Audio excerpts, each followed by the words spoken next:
Hello friends, SM academy या YouTube चॅनलमध्ये आपल्या सर्वांचं मनपूर्वक स्वागत. आजच्या व्हिडिओमध्ये आपण अर्थशास्त्राचा बाजार व विनिमय हा सामाजिक शास्त्रांचा अधिष्ठान अभ्यासक्रम या विषयाचा अभ्यास करणार आहोत. तर पहिला चॅप्टर आपण पहिल्या 2 व्हिडिओमध्ये कव्हर केलेला आहे. हा दुसरा चॅप्टर. विषयाला सुरुवात करण्यापूर्वी तुम्ही चॅनलवर नवीन असाल आणि चॅनलला अजूनही सबस्क्राईब केलेलं नसेल तर सबस्क्राईब करा, जेणेकरून व्हिडिओचं नोटिफिकेशन तुम्हाला वेळेत मिळेल आणि तुम्हाला व्हिडिओ लवकरात लवकर बघता येईल. तर पहिला प्रश्न आहे, बाजाराचे प्रकार थोडक्यात लिहा. हा प्रश्न परीक्षेमध्ये 17, 18 आणि 19 या तिन्ही वर्षी आलेला आहे. ठीक आहे, म्हणजे हा प्रश्न अत्यंत महत्त्वाचा आहे. तर या व्यतिरिक्त बाजाराच्या विस्तारावरून प्रकार बाजाराचे किती, विनिमय वस्तूवरून किती, व्यवहाराच्या स्वरूपावरून किती आणि व्यवहाराच्या प्रमाणावरून बाजाराचे प्रकार किती, असा सुद्धा प्रश्न परीक्षेत येऊ शकतो.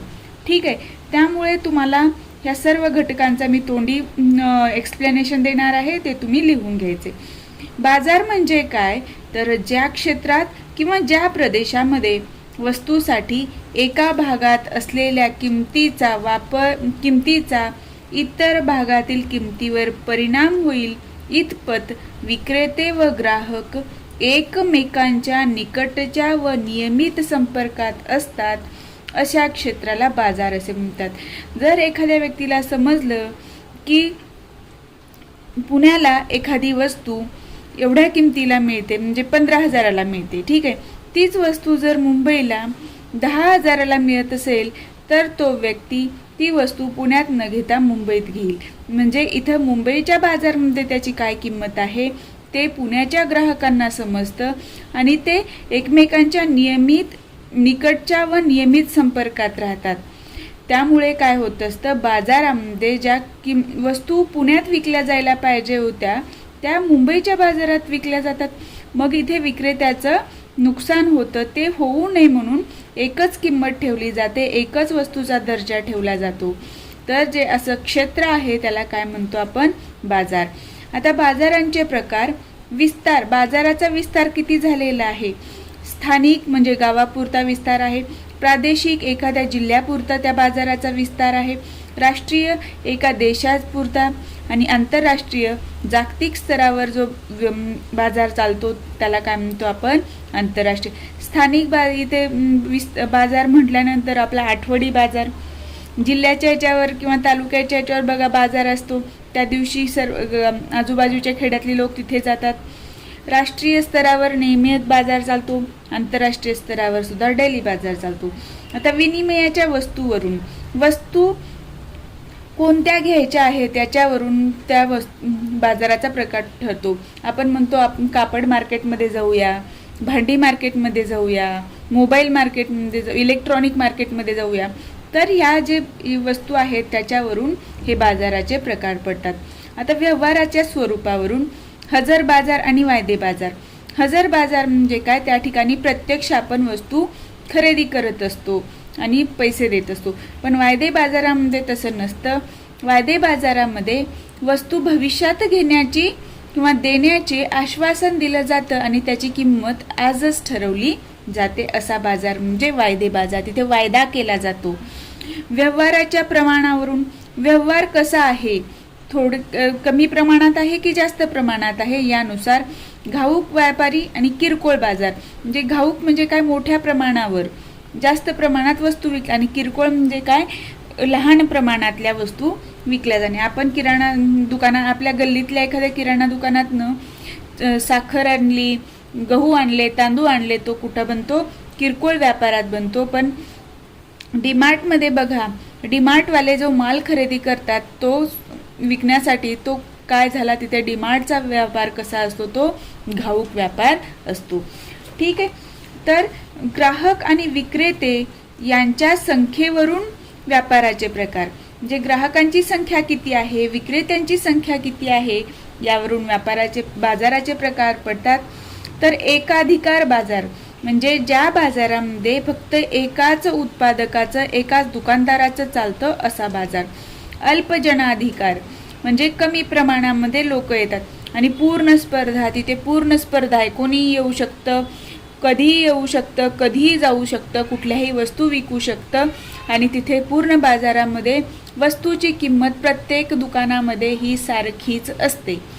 ठीक आहे. याच्यामध्ये सर्व व्यापाऱ्यांनी ठरवलेलं असतं की याच्यापेक्षा कमी किमतीला वस्तू विकायची नाही, नंतर तुम्ही कुठल्याही दुकानात जाऊन ती वस्तू आरामात घेऊ शकता. ठीक आहे. आता वस्तूचं स्वरूप कसं आहे त्याच्यानुसार शुद्ध स्पर्धा आणि एकाधिकारयुक्त स्पर्धा. शुद्ध स्पर्धा म्हणजे ते इन शॉर्ट पूर्ण स्पर्धेसारखं त्याचं रूप असतं आणि एकाधिकारयुक्त स्पर्धा म्हणजे या ठिकाणी एका व्यक्तीचंच मार्केटवर प्रस्थ असतं किंवा कमांड असतं. ठीक आहे.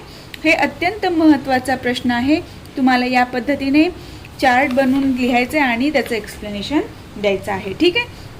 आता पुढचा प्रश्न आहे, बाजाराच्या विस्तारावरून बाजाराचे वर्गीकरण करा. हा जानेवारी 2017 आलेला प्रश्न आहे. आपण बाजाराचे वेगवेगळे प्रकार बघितले, तर विस्तारावरून जे प्रकार बघितले त्याचीही माहिती, बाजार किती मोठा आहे, त्याचं विस्तार क्षेत्र किती आहे यावरून हे प्रकार पडतात. स्थानिक बाजार म्हणजे आठवडी बाजार, प्रादेशिक बाजार म्हणजे जिल्हा स्तरावरील किंवा राज्य स्तरावरील बाजार, राष्ट्रीय बाजार म्हणजे देशांतर्गत बाजार, आंतरराष्ट्रीय बाजार किंवा जागतिक बाजार म्हणजे काय, तो जागतिक पातळीवरील किंवा दोन देशातला बाजार. आता ह्या बाजारांचा आकार कोणकोणत्या गोष्टीवर अवलंबून असतो, तर हा प्रश्न तुम्हाला परीक्षेत सेपरेट पण येऊ शकतो की बाजाराचा आकार कोणकोणत्या गोष्टींवर अवलंबून असतो. प्रमाणित वस्तू, सर्व दुकानामध्ये एकच वस्तू आहे, त्या वस्तूचा दर्जा उत्तम आहे आणि ती वस्तू आपण फक्त मागितली, ती बघत पण नाही आपण उघडून दुकानामध्ये की ती बरोबर आहे की नाही. म्हणजे आपल्याला एवढी गॅरंटी असते की आपण जी वस्तू मागितली, ज्या आपल्या अपेक्षा आहेत त्या वस्तू ती अपेक्षा आपल्या पूर्ण करते, तर त्या वस्तूला आपण काय म्हणतो, प्रमाणित वस्तू. वस्तू प्रमाणित दर्जाची असेल म्हणजे वस्तू प्रत्यक्ष न पाहता हव्या त्या दर्जाची वस्तू मिळण्याची आपल्याला खात्री असते. उदाहरणार्थ 24 कॅरेट सोनं, 22 कॅरेट सोनं आपण तिथे बघत नाही, आपण ऑनलाईन पण मागवतो किंवा एका शहरातनं दुसऱ्या शहरातल्या दुकानातनं सुद्धा मागवलं जातं. तर प्रमाणीकरण झालेल्या या वस्तूंचं बाजार क्षेत्र काय असतं, बाजार मोठा असतो आणि एका ठिकाणचा ग्राहक दुसऱ्या ठिकाणच्या विक्रेत्याकडून वस्तू मागवू शकतो. वस्तूचा टिकाऊपणा, वस्तू टिकाऊ असेल तर त्याचा बाजार मोठा असतो. एका ठिकाणाहून दुसऱ्या ठिकाणी नेईपर्यंत जर वस्तू खराब झाली तर ती जास्त अंतरावर पाठवता येत नाही, त्यासाठी वस्तूचा टिकाऊपणा असणे महत्त्वाचं आहे. वस्तूची वाहतूक, जर वाहतुकीच्या सोयी असतील तर बाजाराचा आकार सुद्धा मोठा असतो. वाहतुकीच्या सोयीच नसतील तर त्या बाजारापर्यंत आपण पोहोचू शकत नाही. आता या वाहतुकीची साधनं कोणकोणती आहेत, तर ट्रॅक, रेल्वे, विमान आणि वस्तू आपण लांबवर कमी वेळात पोहोचू शकतो. त्याच्यामुळं शेतकरी बघा, शहरांच्या आजूबाजूच्या खेड्यातले शेतकरी शेतातनं भाजीपाला काढतात आणि सकाळी ते काढतात आणि 1-1.5 तासाच्या वेळेमध्ये ते शहरामध्ये विकायला नेतात. म्हणजे तिथे आपण कशाचा वापर करतो, ट्रॅकचा वापर करतो. ट्रॅकने ते काय करतो म्हणजे ट्रॅक्टर इन शॉर्ट. तर ठीक आहे. आता आपण पुढचं हे बघूया, बँकांच्या सेवा. तर बँका कुठल्या सेवा देतात ग्राहकांना त्यावर सुद्धा या गोष्टी अवलंबून आहेत. तर बँकांच्या सेवा, आता बँका आपल्याला मध्यस्थी करत असतात. आपण ऑनलाईन शॉपिंग वगैरे करत असतो, तर त्यामध्ये आपण प्रत्यक्ष पैसे न देता व्यापाऱ्याला आपण ऑनलाईन पेमेंट करतो, बरोबर आहे. म्हणजे ग्राहक व विक्रेते एकमेकास ओळखत नसतानाही बँकांमार्फत व्यवहार करू शकतात आणि दुसऱ्या देशातील ग्राहकांना सुद्धा वस्तू विकणे यामुळे सोपे जाते आणि बाजाराचा विस्तार आकार वाढतो. बाजाराबद्दल माहिती, आपल्याला बाजाराबद्दल माहिती मिळण्याची बरीच साधनं आहेत. त्यापैकी संगणक, टेलिफोन, रेडिओ, वर्तमानपत्र यातून बाजाराबद्दल माहिती मिळण्याची सोय झाली आहे. त्यामुळे बाजार मोठा होण्यास मदत झालेली आहे. व्यापारावरील निर्बंध, वस्तूच्या व्यापारावर जर निर्बंध असेल तर त्या वस्तूचा बाजार कसा असतो, मर्यादित असतो. पण निर्बंध नाही आहेत तर ती वस्तू आपण कोणत्याही बाजारामध्ये विकू शकतो. ठीक आहे. तर हे घटक आहे जे बाजाराच्या आकारावर परिणाम करत असतात. ते तुम्हाला सेपरेट पण विचारू शकतात किंवा विस्तारावरून बाजाराचे प्रकार स्पष्ट करा विचारतं. त्यावेळेला या प्रत्येक घटकाचा बाजाराच्या आकारावर कसा परिणाम होतो ते तुम्हाला सांगायचं आहे. आता पुढचा प्रकार आहे वस्तूच्या स्वरूपावरून बाजाराचे वर्गीकरण करा. मागचा प्रश्न काय होता? बाजाराच्या विस्तारावरून किंवा आकारावरून, आणि इथं मे 2016ला प्रश्न आलेला आहे वस्तूच्या स्वरूपावरून बाजाराचे प्रकार. तर साधारणपणे ज्या वस्तूचा आपण विनिमय होतो त्याप्रमाणे प्रत्येक वस्तूचा बाजार हा वेगवेगळा असतो. आपण बघितलेलं बघा मागे की कापड बाजार हे ते, म्हणजे तिथे काय झालं, ते वस्तूचं विनिमय होतं म्हणून तो काय बनतो, वेगवेगळ्या वस्तूंचा व्यापार बनतो. तर वस्तूंच्या स्वरूपावरून बाजार असे प्रकार बघा. विविध वस्तूंचे बाजार, उत्पादक घटकांचे बाजार, रोखे बाजार आणि विदेशी चलन बाजार असे 4 प्रकार केले जातात. तर विविध वस्तूंच्या बाजारामध्ये धान्य, कापड, वाहने, फर्निचर अशा प्रत्येक प्रकारच्या वस्तूचा वापर केला जातो आणि त्याचं वेगळं मार्केट असतं. उत्पादक घटकांचं बाजार, उत्पादन करायचं म्हटलं एखाद्या वस्तूचं तर आपल्याला लेबर लागतात म्हणजे कामगार लागतात, जमीन लागते, भांडवल लागतो म्हणजे पैसा लागतात आणि या सर्व गोष्टींचा वापर करून वस्तू निर्माण करणारा संघटक लागतो. त्यानुसार श्रम बाजार आणि भांडवल बाजार असे घटक 2 प्रकार पडतात. श्रम बाजारामध्ये कोण मिळतात? आपल्याला कामगार मिळतात, कुशल कामगार आणि अकुशल कामगार मिळतात. आणि भांडवल बाजार याचे परत 2 प्रकार पडतात, अल्पकालीन किंवा दीर्घकालीन भांडवल बाजार, प्राथमिक किंवा दुय्यम भांडवल बाजार. ठीक आहे. आता रोखे बाजार. रोखे म्हणजे काय? पैसा. जिथे पैशाशी संबंधित, रोख्याशी संबंधित व्यवहार होतात म्हणजे शेअर मार्केट, तो काय असतो? रोखे बाजार असतो. ठीक आहे. विदेशी चलन बाजार. आता ह्या विदेशी चलन बाजारामध्ये प्रत्येक देशाचं आपल्याला माहिती आहे चलन वेगळं आहे. आपल्याला आयात करायची आहे तर त्या देशाच्या चलनामध्ये आपल्याला त्या व्यक्तीला त्या वस्तूची मोबदला म्हणून ते पैसे द्यावे लागतात. तर यासाठी आपल्याला विदेशी चलन लागतं. आणि हे विदेशी चलन आपल्याला कसं मिळतं तर किंवा त्याचा दर कसा ठरतो? भारतीय रुपयाशी इतर देशाच्या चलनाशी असलेलं प्रमाण ठरवलं जातं. प्रत्येक देशाचे चलन हे वेगवेगळे असते. दुसऱ्या देशाशी व्यवहार करताना म्हणजे कुठले व्यवहार? आयात निर्यातीचे धोरण व्यवहार करताना विदेशी चलनाची आवश्यकता भासते. या बाजारात विदेशी चलनाचे देशी चलनाशी असणारे मूल्याचे प्रमाण ठरविले जाते. लक्षात आलं? आता आपण पुढच्या प्रश्नाकडे वळतोय. व्यवहाराच्या प्रमाणावरून बाजाराचे वर्गीकरण करा. आता 2 झालेले आहेत प्रकार. तर प्रमाणावरून बाजाराचे प्रकार येण्याची ही जास्त शक्यता आहे परीक्षेमध्ये, तर हे करून ठेवा. प्रमाण म्हणजे काय? वस्तू कोणत्या प्रमाणात विकली जाते, जास्त प्रमाणात की कमी प्रमाणामध्ये. ठीक आहे. त्यानुसार 2 प्रकार पडतात, घाऊक बाजार आणि किरकोळ बाजार. घाऊक बाजार म्हणजे काय? होलसेल.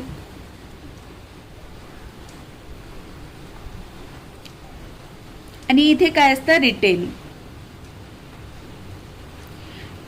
होलसेल म्हणजे काय? मोठ्या प्रमाणावर व्यवहार होतात. त्याच्यामध्ये व्यापारी आणि उत्पादक हे मोठे ग्राहक असतात आणि ते मोठ्या प्रमाणावर वस्तू घेतात. वस्तू पुरवणारे विक्रेतेही मोठ्या प्रमाणावर वस्तू विकतात. म्हणजे घेणाराही मोठ्या प्रमाणावर घेतो, विकणाराही मोठ्या प्रमाणावर विकतो. आणि या व्यापाऱ्याला वस्तू कमी किमतीत मिळतात, खराब झाल्या तर बदलून मिळतात. आणि वाहतुकीचा खर्च सुद्धा वाचतो किंवा कमी होतो. का? तर जास्त वस्तू एकदाच आणल्या जातात, त्यामुळे वाहतूक खर्च वाचतो आपला. ठीक आहे. किरकोळ बाजारात काय होत असतं? लहान प्रमाणावरील व्यवहार होतात. मी सांगितलेलं गल्लीतलं किराणा मालाचं दुकान म्हणजे तो काय आहे? किरकोळ व्यापार. सामान्य लोक किरकोळ विक्रेत्याकडून जरुरीप्रमाणे एका वेळी थोडी वस्तू घेतात. उदाहरण दिलेलं आहे, किरकोळ विक्रेता साखरेचे पोते आणतो आणि सामान्य ग्राहकांना हव्या त्या प्रमाणामध्ये विकतो. पाव किलो पाहिजे पाव किलो, छटाक पाहिजे छटाक, किलो पाहिजे किलो, या प्रकारे. तर हा झाला घाऊक बाजार आणि किरकोळ बाजार. आता याच्या व्यतिरिक्त अजून एक प्रश्न येऊ शकतो की व्यवहाराचं स्वरूप काय आहे त्यावर बाजाराचे वर्गीकरण करा. आणि हा प्रश्न 2019 मध्ये येऊन गेलेला आहे. म्हणून प्रत्येक प्रकारावरून बाजाराचे जे प्रकार पडतात ते तुम्ही व्यवस्थित अभ्यासा, त्यातला एक प्रश्न परीक्षेत निश्चित येईल. तर व्यवहाराच्या स्वरूपावरून बाजाराचे प्रकार हजर बाजार आणि वायदे बाजार. हजर बाजार मी सांगितलं, वस्तू प्रत्यक्ष हजर असली पाहिजे बाजारात. सामान्यपणे ग्राहक आपल्याला हवी असलेली वस्तू विक्रेत्याकडून रोखीने किंवा उधारीने घेतो आणि या व्यवहारात वस्तूची देवघेव एकाच वेळी होते, म्हणजे पैसे दिले, वस्तू घेतली. अशा बाजारात वस्तू तयार असल्याने या बाजाराला हजर बाजार म्हणतात. दुसरा प्रकार आहे वायदे बाजार. या व्यवहारात वस्तूची देवघेव ताबडतोब होत नाही.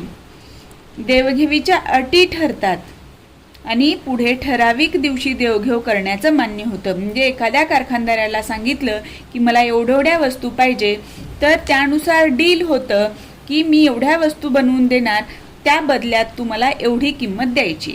ठीक आहे, म्हणजे इथे काय झाला, वायदा झाला, ॲग्रीमेंट झालं. अशा व्यवहारांना वायदे व्यवहार म्हणतात आणि बाजाराला वायदे बाजार म्हणतात.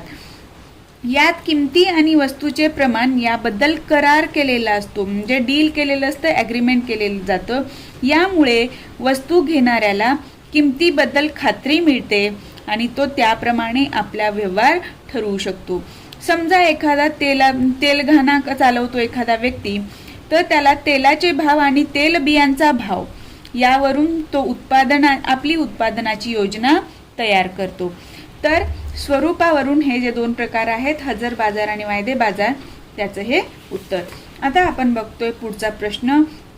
भाववाढ ही संकल्पना थोडक्यात लिहा. त्यापूर्वी बाजाराचे जे वेगवेगळे प्रकार बघितले त्यातले प्रत्येक येऊन गेलेला आहे, फक्त एक प्रश्न येऊन गेलेला नाही, तर तो येऊ शकतो, त्यामुळे त्याच्यावर भर द्या. ठीक आहे. भाववाढ ही संकल्पना थोडक्यात लिहा. आता भाववाढ म्हणजे काय, आपण ही प्रश्न येऊन गेला 2019ला. तर भाववाढ म्हणजे काय, तर आपण म्हणतो की वस्तूची किंमत वाढली का, हो भाव वाढवले का तुम्ही वस्तूचे, म्हणजे तिथे तुम्हाला लक्षात येतं की वस्तूची किंमत आधी कमी होती, आता जास्त झालेली आहे. मग हे ज्या वस्तूच्या किमतीत जो फरक दिसला तुम्हाला, आधी 10 रुपयाची वस्तू आता 15 रुपयाला मिळते, म्हणजे 5 रुपये भाव वाढलेला आहे. म्हणजे आपल्या दृष्टीने 5 रुपये भाववाढ आहे, पण भाववाढ आपण मोजतो कशामध्ये, तर निर्देशांकामध्ये मोजत असतो. ठीक आहे. आणि तो काढतात कसं ते आपण बघूया. बऱ्याच कालापर्यंत किमतीचा निर्देशांक, म्हणजे बऱ्याच कालापर्यंत म्हणजे काय, सतत वाढत राहतो तो पिरियड. किमतीचा निर्देशांक लक्षणीय प्रमाणामध्ये, म्हणजे लक्षात येण्यासारख्या प्रमाणात वाढत राहणे आणि किंमत पातळीत काही काळापर्यंत सतत झालेली वाढ म्हणजे भाववाढ. ह्या दोन्ही प्रकारे आपण भाववाढीची व्याख्या करू शकतो. बऱ्याच काळापर्यंत किमतीचा निर्देशांक लक्षणीय प्रमाणात वाढत राहणे आणि दुसरं किंमत पातळीत काही काळापर्यंत सतत झालेली वाढ. हे भाववाढ संकल्पना कशी आहे, समष्टीय स्वरूपाची आहे. समष्टीय म्हणजे काय, त्याचा संबंध, भाव वाढायचा असेल तर त्याच्यावर सर्व एकंदर अर्थव्यवस्थेचा संबंध येतो. आता किंमत पातळी किंमत निर्देशांकाच्या मदतीने मोजली जाते. ठीक आहे. त्यासाठी एखादा आधार वर्ष निवडलं जातं आणि या आधार वर्षासाठी किंमत ठरवली जाते 100 आणि त्यानंतर इतर वर्षातील किमतीचे आकड्यात रूपांतर केले जाते. उदाहरणार्थ बघा, 1980 आणि 1999 हे 2 वर्ष घेतलेले आहेत. तर 1980 हे आधार वर्ष आहे, त्या वर्षी साखरेची किंमत होती 6 रुपये आणि 1999ला साखरेची किंमत झालेली आहे 15 रुपये. आपले आजी आजोबा किंवा आई वडील म्हणतात की आमच्या काळात एवढ्याला मिळायचं, आता लई महागलं. तर त्या पद्धतीनं हे आपण धरलं इथे आधार वर्ष 1980, म्हणजे आधार वर्ष 1980, 6 रुपये म्हणजे आपण धरलं 100 रुपये, तर 15 रुपये बरोबर किती, तर याचा निर्देशांक काय होतो, 250. ठीक आहे. म्हणजे किंमत, ह्या साखरेची किंमत किती टक्क्यांनी वाढली आहे, तर 250% वाढलेली आहे. म्हणजे ही भाववाढ कशी आहे, जास्त आहे. तर हा साखरेच्या किमतीचा निर्देशांक आहे फक्त इथे. पण सगळ्याच गोष्टींचा जर निर्देशांक काढायचा असेल तर सर्व वस्तूच्या किमतीचे निर्देशांक काढून त्यांची सरासरी एकंदर किमतीचा निर्देशांक तयार करतात, जे सरासरी काढतात. आधी हे सर्व निर्देशांक काढून सरासरी काढली जाते. आता भाववाढीचे प्रकार. ठीक आहे, भाववाढीचे प्रकार कोणकोणते आहेत? किरकोळ भाववाढ, काळजीजोगी भाववाढ आणि चिंताजन्य भाववाढ. या पद्धतीने तुम्हाला हे लक्षात ठेवायचं आहे. तर 1 ते 2% दरवर्षी या वेगाने जर भाववाढ होत असेल तर ती दुर्लक्ष करण्याजोगी असते, म्हणजे किरकोळ असते. ठीक आहे. आता दुसरा प्रकार आहे काळजी करण्याजोगी भाववाढ. जास्त वेगाने होणारी भाववाढ जी काळजी करण्याजोगी मानली जाते, त्याचा दर काय असतो? 3% ते 10%. आणि चिंताजन्य जी भाववाढ आहे त्याचा वेग 10%पेक्षा जास्त वेगाने भाववाढ होते, म्हणून याला चिंताजन्य भाववाढ असं म्हणतात. लक्षात आलं? तर तुम्हाला भाववाढ ही संकल्पना विचारली आहे, तर भाववाढ, आधार वर्ष, किंमत निर्देशांक आणि भाववाढीचे प्रकार ह्या सर्व गोष्टी उत्तरात येणं गरजेचं आहे. ठीक आहे. आता आपण पुढच्या प्रश्नाकडे वळतोय. भाववाढीची मुख्य कारणे कोणती? भाववाढ कोणकोणत्या गोष्टीमुळे होते? तर वस्तूच्या उत्पादनापेक्षा वस्तूची मागणी वेगाने वाढणे. म्हणजे आपल्याकडे जर वस्तू कमी आणि मागणी जास्त असेल तर त्या वस्तूची किंमत वाढवून व्यापारी विकत असतो. सरकारच्या खर्चात वाढ होणे. सरकारनं वेगवेगळे खर्च वाढवले त्याच्यावरचे, म्हणजे कराचा दर वगैरे वाढवला, एखादं रजिस्ट्रेशन करायचं त्याची फी वाढवली तरी भाववाढ होते. उत्पादकाकडून होणाऱ्या गुंतवणुकीत वाढ होणे. उत्पादकानं वस्तूचं उत्पन्न करण्यासाठी गुंतवणूक केली, एखादं यंत्र घेतलं तर त्याची जास्त गुंतवणूक होते, मग त्या यंत्राची किंमत काढण्याचा तो व्यापारी प्रयत्न करतो, उत्पादक प्रयत्न करतो. त्यासाठी तो काय करतो? मग वस्तूची किंमत वाढवतो, म्हणजे नफा वाढला की त्याला ती वस्तूची किंमत निघेल असं अपेक्षित असतं. वस्तू उत्पादनात वस्तूवर होणाऱ्या खर्चाच्या प्रमाणात वस्तूचे उत्पादन वाढले नाही तर वस्तूच्या किमती वाढू लागतात. म्हणजे वस्तूचं उत्पादन खर्चाच्या प्रमाणात, म्हणजे खर्च आपण जे गुंतवणुकीत केलेला आहे त्या प्रमाणात जर वस्तूचं उत्पादनच होत नसेल तर तो व्यापारी ज्या कुठल्या वस्तू उत्पादित झालेल्या आहेत त्यांची किंमत वाढवतो. ठीक आहे, मानी किंमत वाढ होते किंवा भाववाढ होते. आणि 5वा पॉइंट आहे उत्पादन घटकांच्या किमतीत वाढ. उत्पादन घटक कोणकोणते? श्रम, भूमी, भांडवल, संयोजक, कच्चा माल हे उत्पादनाचे घटक आहेत. ठीक आहे, म्हणजे उत्पादन करण्यासाठी या गोष्टींची गरज असते आपल्याला. आपण कामगारांना वेतन देतो, जर या कामगारांचं वेतन वाढलं तर आपण ते वेतन काढण्यासाठी वस्तू महाग विकतो, म्हणजे भाववाढ झाली. या व्यापाऱ्याला नफा मिळवायचे, जे नफ्याचं प्रमाण वाढवायचे तर वस्तूची किंमत वाढवावी लागेल, म्हणजे त्याचाही इनडायरेक्टली परिणाम भाववाढीवर झाला. कच्च्या मालाच्या जर किमती जास्त असतील, समजा पोलाद, पेट्रोल ह्या जर घटकांच्या किमती वाढल्या तर वस्तूची किंमत आपोआप वाढते आणि भाववाढ होते. उदाहरण दिलेलं आहे 1973 नंतर खनिज तेलाच्या किमती वाढल्याने जगभर भाववाढीला सुरुवात झालेली होती. आता पुढचा प्रश्न आहे भाववाढीचे परिणाम कोणते? सविस्तर लिहा. हा प्रश्न येऊन गेलेला आहे परीक्षेमध्ये, मला इयर लिहिणं लक्षात नाही राहिलं. भाववाढीचे अनिष्ट परिणाम होतात, म्हणजे काय? चुकीचे परिणाम होतात. तर काय? स्थिर उत्पन्न गटातील लोकांचे नुकसान होतं. ज्यांचं उत्पन्न वाढू शकत नाही त्या लोकांना भाववाढीमुळे वस्तू जास्त महागाने मिळतात, म्हणजे त्यांची बचत कमी होते आणि ते जे काही नुकसान होतं ते त्यांना सहन करावं लागतं. उदाहरण दिलेले 2, घराचे भाडे किंवा ठेवीवरील व्याज याच्यावर जगणारे लोक, म्हणजे त्यांच्याकडे फिक्स तेवढीच किंमत येते, तेवढ्याच किमतीत त्यांना आपल्या सर्व गरजा भागवाव्या लागतात. नोकर वर्गांना त्यांची पगार फिक्स असतो, म्हणजे त्याच प्रमाणामध्ये त्यांना खर्च करावा लागतो, काटकसर करावी लागते.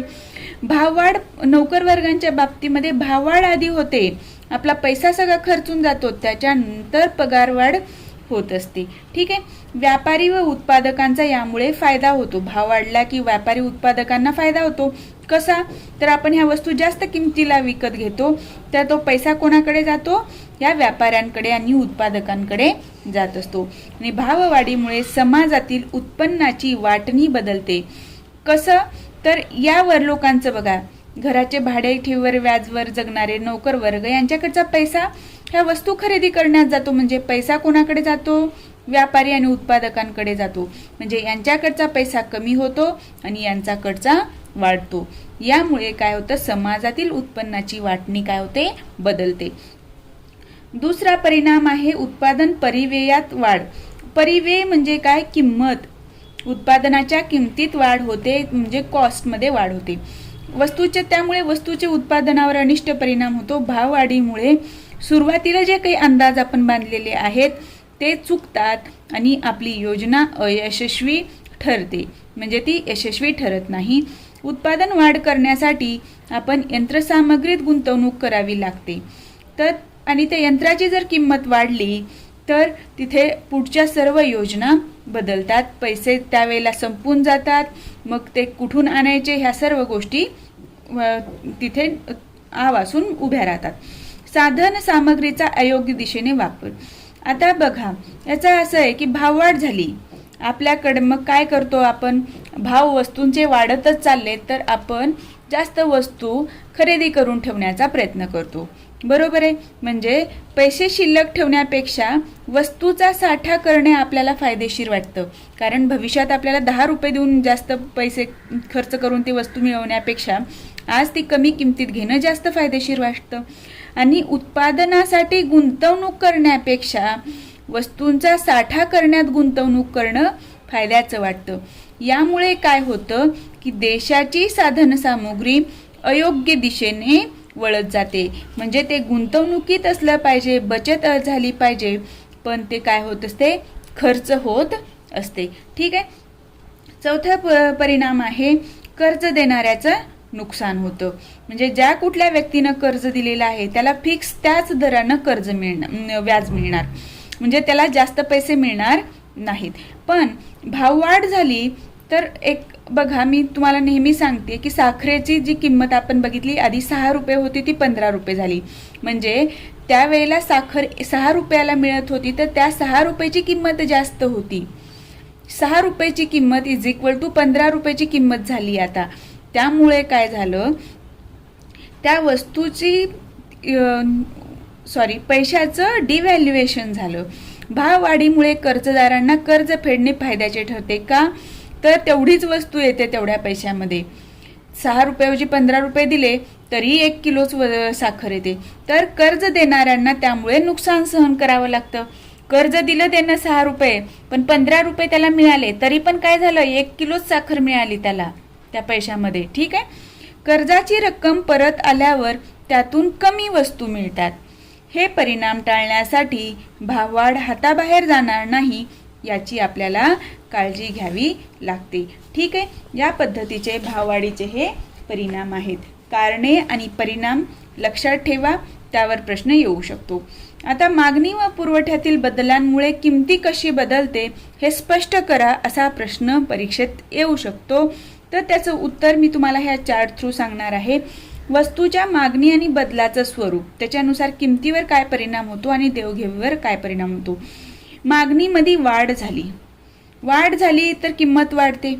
किंमत वाढली तर देवघेव वाढते. कोणाच्या दृष्टीनं? उत्पादकाच्या दृष्टीनं. कारण इथे काय होते, मग मागणीत वाढ झाली म्हणजे यांनी पण किंमत वाढवली, मागणी पण वाढवली. हे दोघं घटक काय करतात? वस्तूची देवघेव वाढवतात. मागणीत घट झाली म्हणजे किंमत घटली, म्हणजे देवघेव घटते. म्हणजे व्यापारी काय करतो? किंमत कमी झाली तर वस्तू कमी प्रमाणामध्ये विकतो किंवा बाजारात आणतो. पुरवठा वाढला तर किंमत घटते आणि देवघेव वाढते. हे लक्षात ठेवा, इथे देवघेव वाढते. पुरवठ्यात वाढ झाली, किंमत घटली तर आपण ती वस्तू जास्त प्रमाणात घेण्याचा प्रयत्न करतो. तर तिथे काय होते? आपली देवघेव वाढते. आणि पुरवठ्यात घट झाली म्हणजे किंमत वाढली तर देवघेव घटते. या पद्धतीने तुम्हाला ते शाब्दिक रूपामध्ये याचं एक्सप्लेनेशन लिहायचं आहे. हा चार्ट बनवायचा आणि या चार्टवरून असं असं होतं हे तुम्हाला लिहायचं आहे. ठीक आहे. या पद्धतीने आपण मागणी आणि बाजार व विनिमय या चॅप्टरचा पहिला पार्ट कव्हर केलेला आहे. पुढचा उर्वरित पार्ट नेक्स्ट व्हिडिओमध्ये कव्हर करूया. हे प्रश्न अत्यंत महत्त्वाचे आहेत. कन्सेप्ट समजून घ्या म्हणजे तुम्हाला प्रश्न कसाही विचारला तर लिहिता येईल. तुम्हाला जर माझा हा व्हिडिओ आवडला असेल तर व्हिडिओला लाईक करा. चॅनलवर नवीन असाल तर चॅनलला सबस्क्राईब करायला विसरू नका.